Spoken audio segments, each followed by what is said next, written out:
If you want to support our podcast financially, please visit patreon.com/IIMBSB. Also, email us with questions or ideas at imaypodcast@gmail.com. All right, today we are checking in a little bit about my mental health state and how we're navigating that. We actually recorded this about a week and a half ago, and I am feeling not so depressed anymore. So it's interesting to hear that back and how we were making sense of that in that moment in time. And then we talk about the dating reality show Temptation Island, not Love Island.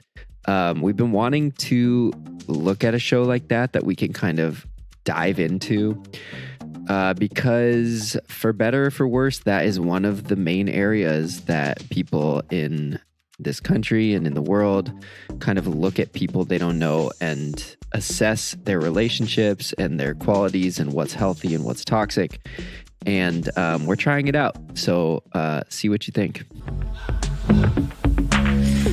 Welcome to If I May Be So Bold, a podcast about relationships. The ones we have with others, the one we have with ourselves. And given that Dan and I are a couple, you're going to be hearing about our relationship too. I'm Dan Epstein, a recording artist, former opera singer, and relational coach. I'm Justin Waring Crane, a therapist, recovering perfectionist, and karaoke star.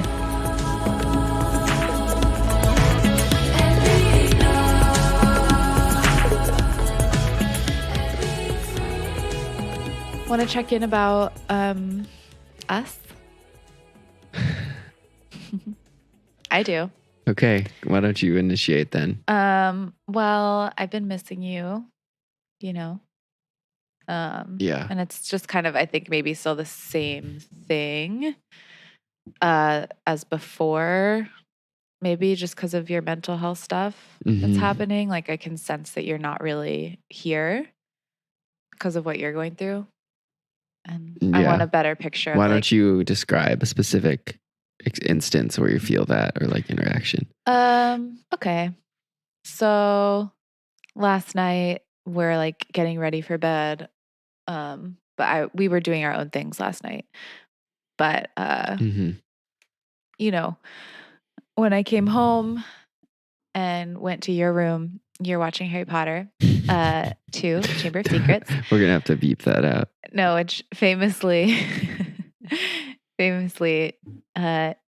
Dan, which Harry Potter book did you read I first? accidentally read the second one. This was years ago, thinking it was the first one. And then I felt just kind of bent out of shape about that. And I just never tried again. You got burned so bad. Ouchie. But that's like such a sweet like ADHD detail. But you know, it's like I can feel how it's like I might be like wanting, I was just like, yeah, like I want to connect. But I also knew that if I were to initiate and be like, I want to connect, like I just felt like your capacity was like not there for it. So I was like, you know what? I'm going to just like swallow this and like go. Swallow this feeling of like, oh, I want to connect and he's not available for that. And rather than like making it into this big problem, I was like, I think I'm okay. And I'm going to just like go to bed. And that's what I did. Yeah. Do you feel like, because like though you're putting it in terms where it's like, it's kind of in terms of like, you're wanting something from me and you're feeling like you're not going to be able to get that from me? There's that piece. And the other piece is I'm wanting something for us, for the relationship. Right. Yeah. I'm wanting something for me and I'm wanting something for us. Because we both, you know, deserve that. Sure.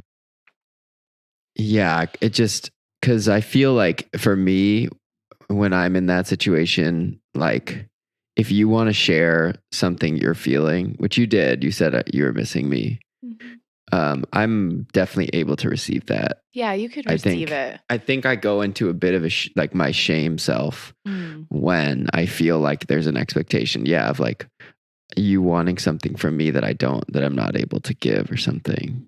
Yeah. But that didn't happen last night. Where you felt unable to Where I give. felt like you weren't indirectly trying to get something from me, and I No. appreciated that. Yeah. Yeah. I'm proud of myself. I'm trying to do that less and less Mhm. in relationships, which is yeah, Yeah. it's hard to kind of break that pattern of like, okay, it's so vulnerable to ask for what I want or what I need and feel and face the risk of rejection around that. So I'm just going to pretend I don't need it or try to get it in an indirect way by like making a Mhm. joke or like becoming like aggressive Mhm. and just it's hard to break out of that, but I'm getting better. Yeah. Yeah. I mean, you make it safe enough for me. It's like anytime I ask for something, even if you can't give it to me, you never shame me for wanting it. You Right. always validate what I'm going through is real Mm. and that it matters to you. Thanks for saying that. Yeah, it's interesting because I am feeling some of the same stuff in terms of feeling just caught up in my own mental health journey, but I'm not feeling like the relationship anxiety like I was, which is interesting. I think because we just went through like a bout of this. I don't know. I mean, like, it's hard for me to get to like a place of like flow and joy right now. Um, so that just makes everything, I just feel depleted. Yeah. Yeah. Yeah. I'm sorry. It sucks. I don't have that much else to say about it right now. I mean, like, Yeah. we had like a really good weekend together last week. Yeah, we did. Which is really nice. Yeah. And we might see a movie tonight. Mm-hmm. So that's going on in our relationship. Okay. Do you want to get into it? Yeah, Temptation I just Eiley? feel like I'm flying blind a little bit, but yeah. Well, yeah. I mean, we don't have a structure set up Mhm. around this. I think that's okay. And maybe this episode will be a total bust. I just think that's okay too. Like, Yeah. But the point is like, we want to engage with something that is happening right now. In that case, it's the reality relationship dating show that's called Temptation Island, season 5. And we're partially interested in it because the contestants are couples, 4 couples. And I don't know. I feel like we can just kind of throw out like a bunch of caveats that are sort of obvious that like, yeah, these are shows that are created to like stir up drama and like be very salacious and like have you kind of watch the carnage unfold for these people and like, I don't know, feel good about yourself from not being as dysfunctional as them. or yeah, it's exciting, I think, to watch things like cheating. I mean, I don't get excited by it. I think it's like stressful, but yeah, it's like juicy. So they know what they're doing. They know what they're doing over there on the island.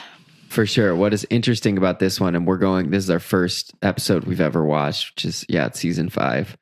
We're newcomers. So we're observing it with fresh eyes.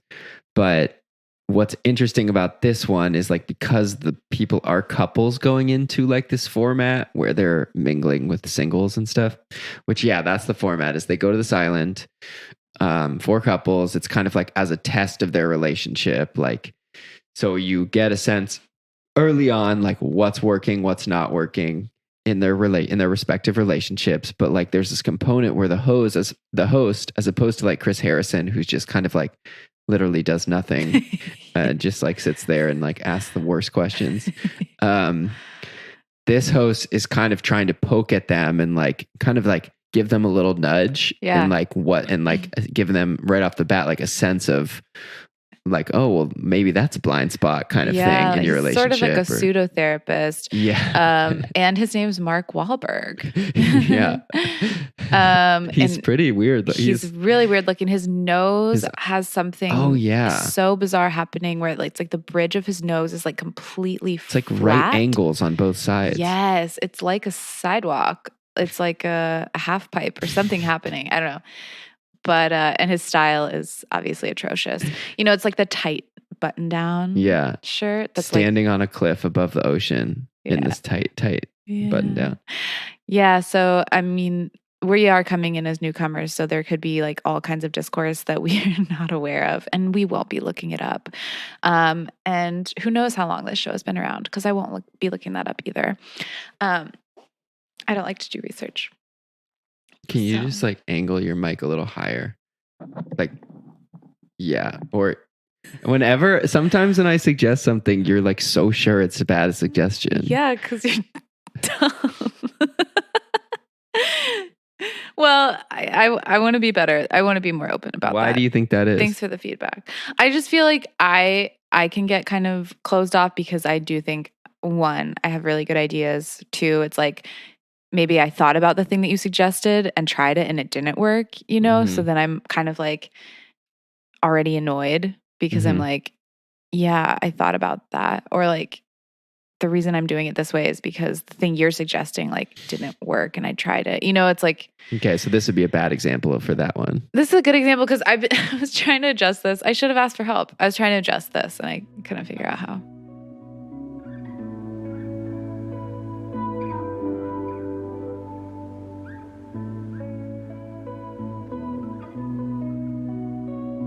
So, Temptation Island. Who do we want to talk about first? Well, I think it's kind of interesting that pretty much all of them have not been together that long, except for one who've been together. They say 8 years, but this on and off. 8 years. Paul and off. Caitlin. This is the one white couple. They say on and off. It's really unclear if that's like 8 years since they first got together, because then they were apart for a year and a half, or if it's like they added up the fragments of the time they've been together and it totaled 8 years. I think it's the fragments. Yeah. Because in one of the scenes they say, oh yeah, we've been together 8 years on and off. Yeah. So we have Caitlin and Hall. We have Vanessa and Roberto. Maricela and Christopher, and Paris and Great. Yeah, you heard that right. Yeah. Her name is Paris. His name is Great. I don't really even know where to dive in with that one. I guess I just want to say my favorite couple so far is probably Maricela and Christopher. Even though there's some crazy shit there's some starting to happen. Scary stuff there. Yeah. But yeah. Like, I think maybe let's try and talk about it from the standpoint of like, okay, so like Paul and Caitlin, there's like one couple where it's about like, what's their dysfunction is that, well, they broke up once because he wanted to date other women, right? Okay, yeah. So I think you're supposed to think like, is he actually like a loyal man?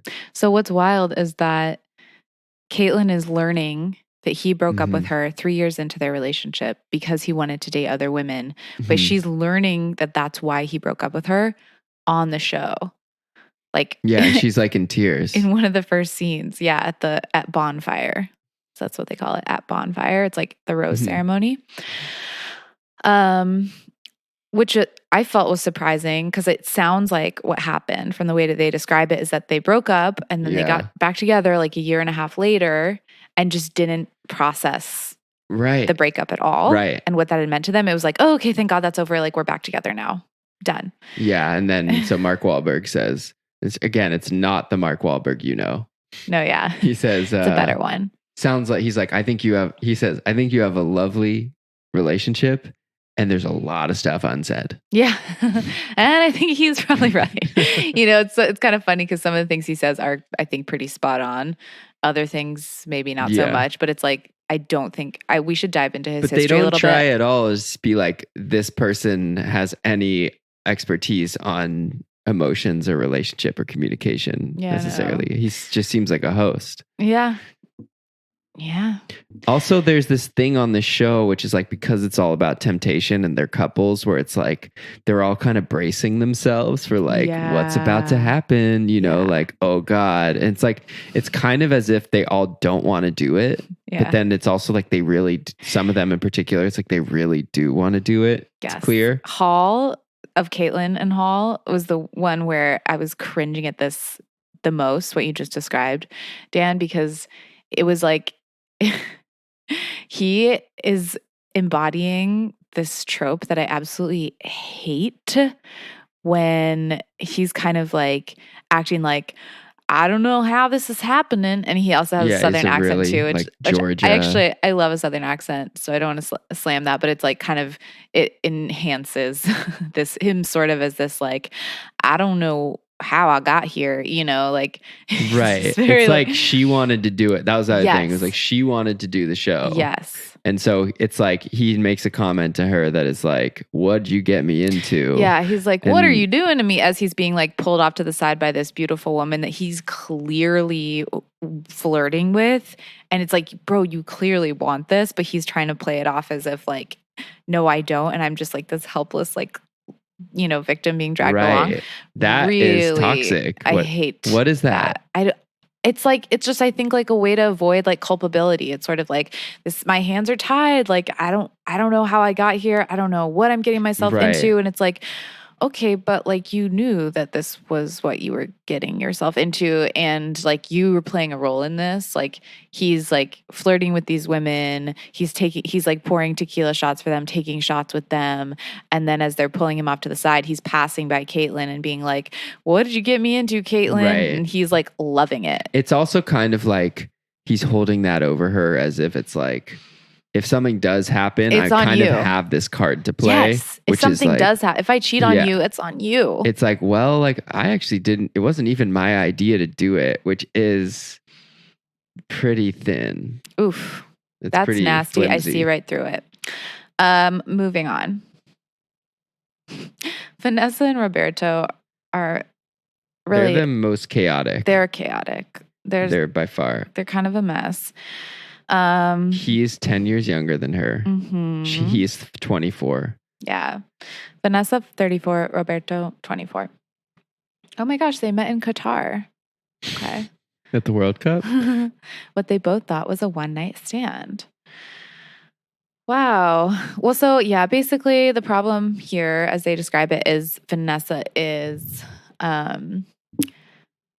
she's fed up with what she sees in Roberto as like little boy tendencies, that he like doesn't have his life together. And she was like, by 30, like you need, like, I think someone should like have their life together, which is 6 years away. Yeah. Which is 6 years away for him.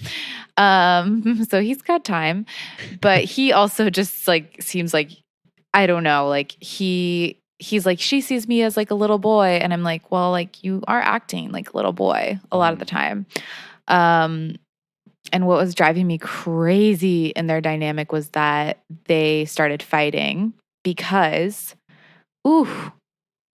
they started fighting at Bonfire because they're in a tropical location. Oh, right. A little rain starts to fall, okay? And, you know, of course, all the women are like touching their hair like, what the fuck? Like, get us like a tent, get us like an umbrella. And she's like, you know, Vanessa's obviously like, yo, like I need something. I can't be rained on with my hair. Obviously. She's the one that they're focusing on because she's like, wait, like this is like something needs to happen here. Like she's I don't like, want to be pause, caught in the like rain. Stop everything. Like we need to figure this out, which I'm like, yes, we do. But like the other women care too. And even if they didn't, she'd still be valid. Right. Sure. And like, she doesn't want to get her hair ruined. So, but then freaking Roberto sitting next to her is like, no, but you're the only one complaining. You're the only one like causing a fit. And he's like embarrassed by her. Yeah, he was really stuck on that. He was so stuck on it. He was so mean to her in that moment and like just did not have her back. And later was saying like, I wish you could just like get it together. Yeah.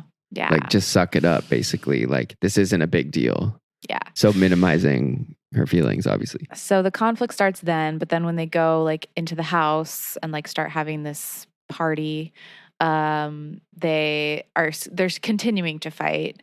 And she's like, what the hell? Like, that was so out of line. Like, you didn't have my back. And he's like, I don't know. You're acting crazy. Like, you're throwing this huge fit. Like, blah, blah, blah. Like, completely just like dismissing her experience. And then, during the talking head interviews, he's like, yeah, like, I think she's wrong. But what I do is I just take the L and I like just like go and apologize. Because she's so stubborn.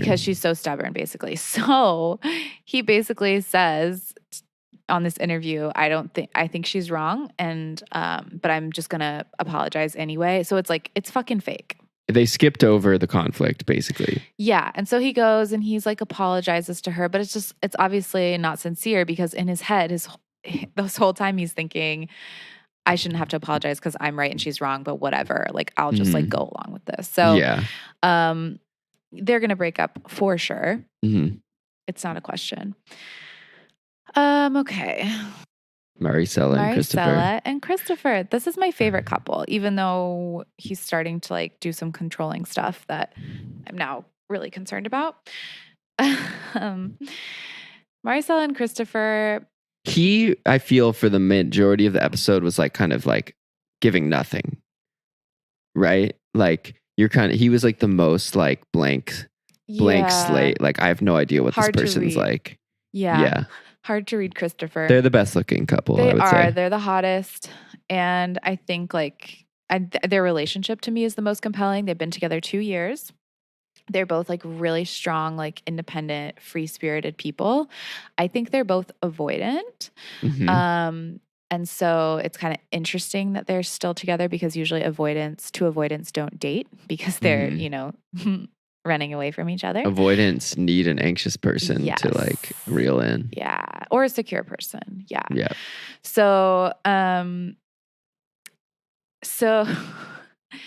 getting a little stuck. Stuck on what? Where to go next with them? Oh, well, okay. I mean, their thing is that like they've had a lot of highs and lows. Yeah. It's been chaotic. Yeah. It's been because they're both such strong personalities. They're both kind of dug in on their own stuff. Mm-hmm. And she is attracted to women. Yeah. And her family doesn't know. Mm-hmm. And he seems unclear, but she doesn't like that he puts their business out to other people really quick. Yeah. And he did it in front of her, telling these single people that they just met that she's attracted to, or no, he didn't say it, but he's like, do you want to tell them? He basically like pimped her out in that way. Exactly. And she didn't like that, but then she did tell them that she's attracted to women. Yeah. So I don't think they have a lot of trust between them. And I think there's been a lot of hurt that they haven't really worked through. And yeah, she doesn't trust him because I think he hasn't been that trustworthy, especially with this issue of he kind of like tells their business to everyone. And I think it was especially hurtful with that party where they brought the singles in and he was telling them that she wanted a girlfriend, that she's bi or bi-curious or whatever. And that, and she was like, he basically like used my story like in the service of like connecting with these women. Yes. I was like, wow, like, yeah, she's hit right it on the head. Yeah. That's fucked up. Oh, okay. And then this crazy thing happened between them where she's like flirting with like the new single guys. And he basically like calls her to him. Interesting. Doesn't come to go get her. Right. He's like, hey, come here. And so she gets up and she goes over to him on the couch. This was them? This wasn't Paris and Grace? Okay. This was them.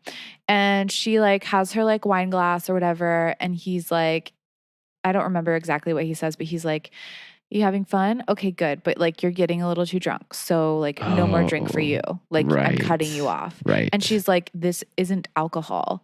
And he's like, shh. She's like, this is not alcohol. He doesn't like what is that real? Was that a real interaction, you think? I don't know. Obviously we can never know. Yeah. Because it was like, wait, she just said it's not alcohol. And he said, shh. Yeah. Like as if what she had to say wasn't relevant. It's like very relevant. Right. Like, it's like he's literally so the problem has been solved if the problem is her like getting too drunk, which she wasn't too drunk. And so the controllingness of that, I mean, I'm perceiving that as being controlling. They both identify as being super controlling. So I don't know how it plays out, like, typically in their dynamic, but I did not like what I saw. And who knows, how they kind of like rigged that with like behind the scenes, producers, etc. Okay, moving along. Last couple, here we go. Paris and Great. So their thing is her mom had her at 18 and she's like wants to be a young mother, basically.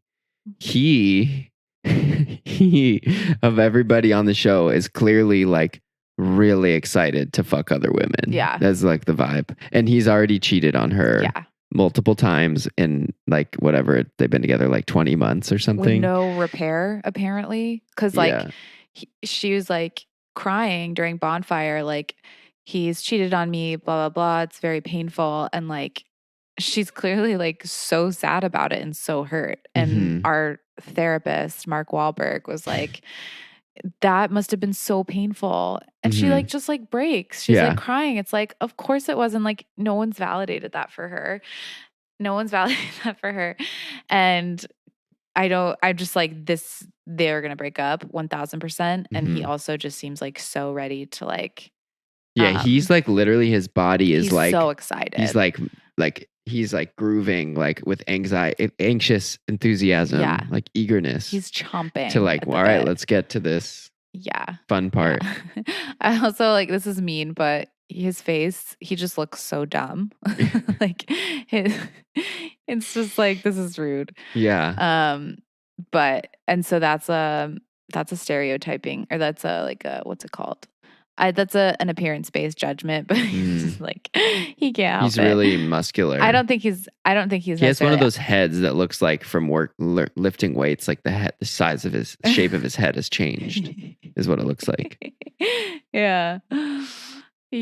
But blessings to them. I mean, I don't think they're gonna last. And I really feel for Paris, because I just don't think she's getting treated right by Great. She's not getting treated great. So I think that's kind of it. And I think we're going to keep watching these episodes and chatting about them. So buckle up. Yeah, you can stream it on Peacock, or if you get USA. Anything else, Daniel?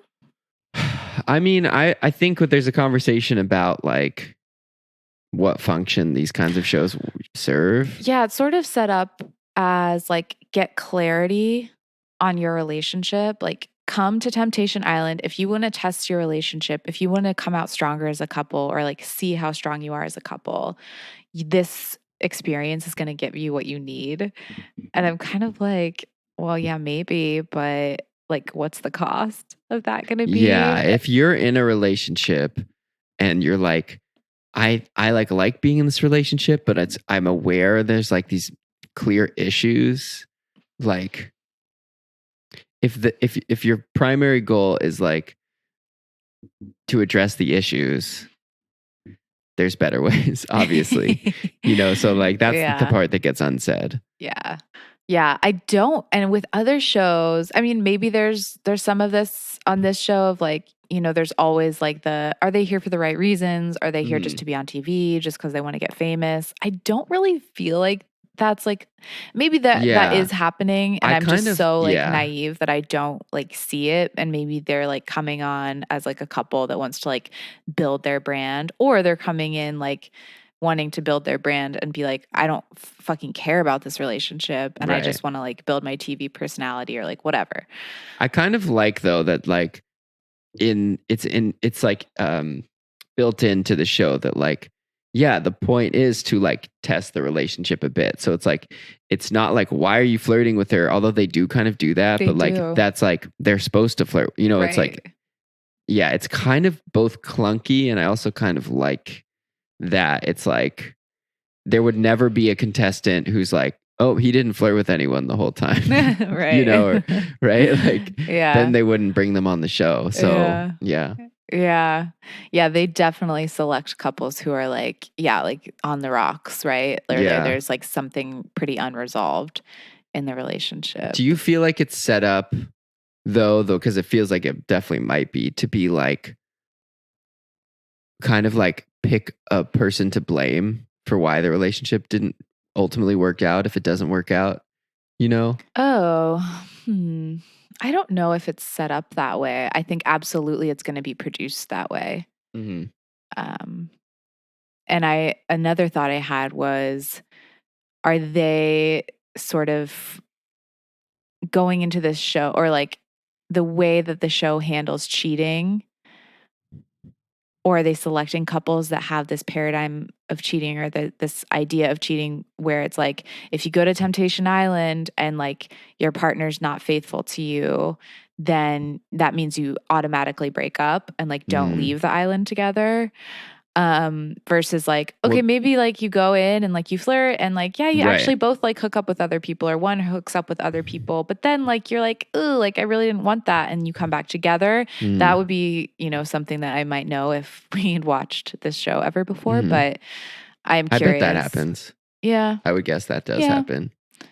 I just feel like sometimes these shows take a very black and white, like, oh, if they cheated, Right. then you guys aren't leaving the island together. The other part that's really unclear and clunky is that the singles are also saying like why they're there, Yeah. where they're like, I'm here for like authentic I'm connection here to or find something. love. I'm here to find love. Yeah, I don't know. Yeah. That's kind of like thrown in there a bit. And they sort of make the singles say like what their best like physical like feature is, which is they do that on The Bachelor too, I feel, right? I can't remember. Or I don't know, I can't remember. Probably. They definitely did it with multiple people on this one, yeah.